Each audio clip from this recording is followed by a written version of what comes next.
આજે તો મારી 90 દિવસની વેટ લોસ જર્નીનો 41મો દિવસ છે.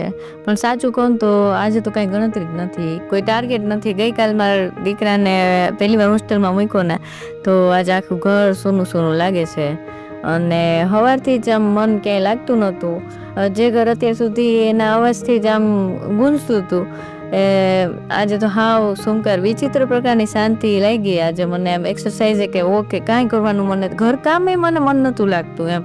એટલે જીવનમાં એવો વળાંકે આવે કે જ્યારે આપણે શિસ્ત કરતાં લાગણી વધુ મહત્વની બની રહી એમ.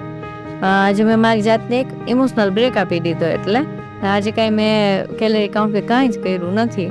પણ આખો દિવસ તો ચિંતામાં જ હતો. પણ બપોર 3 વાગ્યા ને એટલે એનો ફોન આવ્યો ને એની હારે વાત થઈ ને ત્યારે મને આમ થોડુંક ખુશી લાગી એ સાંભળીને કે એને ગમવા માંડ્યું છે, વાંધો નથી, હવે ધીરે ધીરે સેટિંગ આવે છે એમ.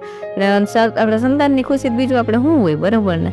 અને હવે આજ વેટ લોસ જર્નીનો તો બ્રેક રહ્યો, પણ કાલથી હું પૂરી જોશ સાથે ડાયટ ને એક્સરસાઇઝ પાછી શરૂઆત કરીશ. અને ક્યારેક એક ડગલું પાછળ લેવું જરૂરી છે ને, બરાબર ને.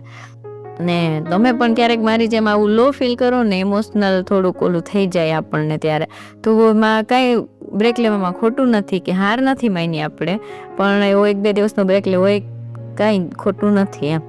આજનો દિવસ તો બસ મારા દીકરાની બધી યાદ અને આ બધી આ સુમકાર સન્નાટો શાંતિને સમજવામાં જ ગયો. તમારી પ્રાર્થનાઓ અને સાથ માટે ખૂબ ખૂબ આભાર તમારો. મેં બપોરે જે વિડીયો મૂક્યોમાં ઘણા સારી સારી કમેન્ટ કરી છે, મને થોડીક ઇમોશનલી સ્ટ્રોંગ બને એવી કમેન્ટ કરી છે, એટલે તમારા બધાને દિલથી આભાર. અને કાલે આપણે ફરીથી આપણે રેગ્યુલર રૂટીન સાથે મળીએ. કાલે હું કેલરી કાઉન્ટ પણ કરીશ અને બસ એ જ આજે તો મારે કેવું હતું.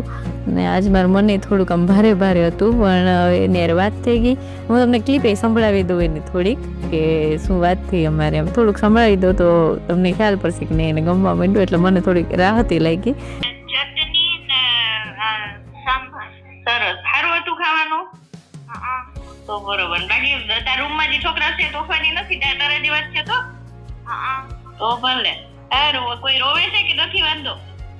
બીજા છોકરા તો માર બાજુનો કઈને તો સમજાવી દે, ઓકે? હા, રોવાનું નહીં. આપણે હોસ્ટેલમાં આવે એટલે થોડીક એડજસ્ટ કરવું પડે, પછી તો આપણે આદત પડી જાય.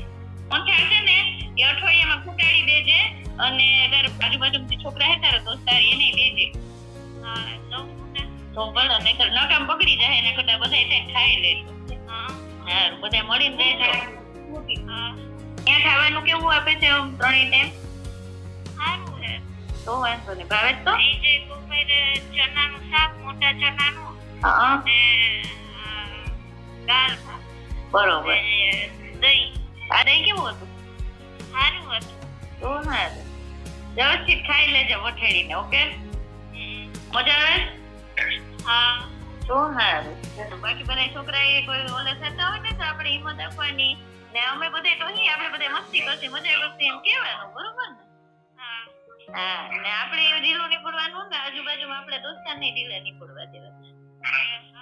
હા. ને હવે સ્કૂલે શું કરાયું હોય છે? આજે સ્કૂલે ઈ છે કેમેસ્ટ્રી ને ઓળિયાની બધું ભણાવ્યું. બરોબર. એસી ચાલુ છે ને? એસી ચાલુ રાખે તો? હા, ચાલુ રાખે. દાદાએ ખાઈ લીધું આખું, હે? હા. હાલો. બેટા.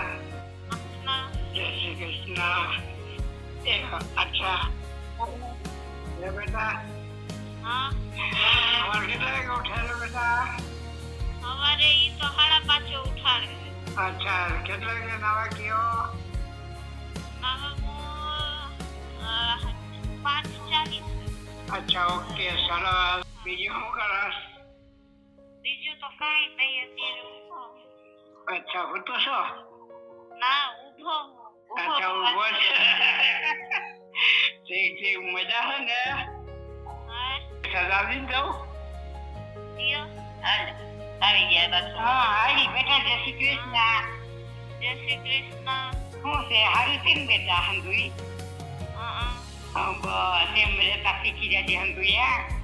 હંધાઈ દોસ્તાર કરી લેજે, હંધાઈ આવી મિલીને રહેશે એમાં દીકરો. એક મિનિટ છે, હજી વાત કરવી તો. હા તો કર લે. બીજું કે? બીજું તો કાઈ નહીં. કે કાઈ નથી, બસ જો તારો અવાજ આવ્યો તો હવે કઈક મજા આવી.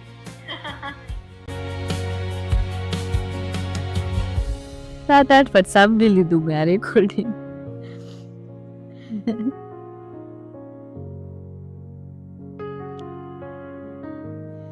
ઠીક છે, પણ એને ગમી ગયું, હવે વાંધો નથી.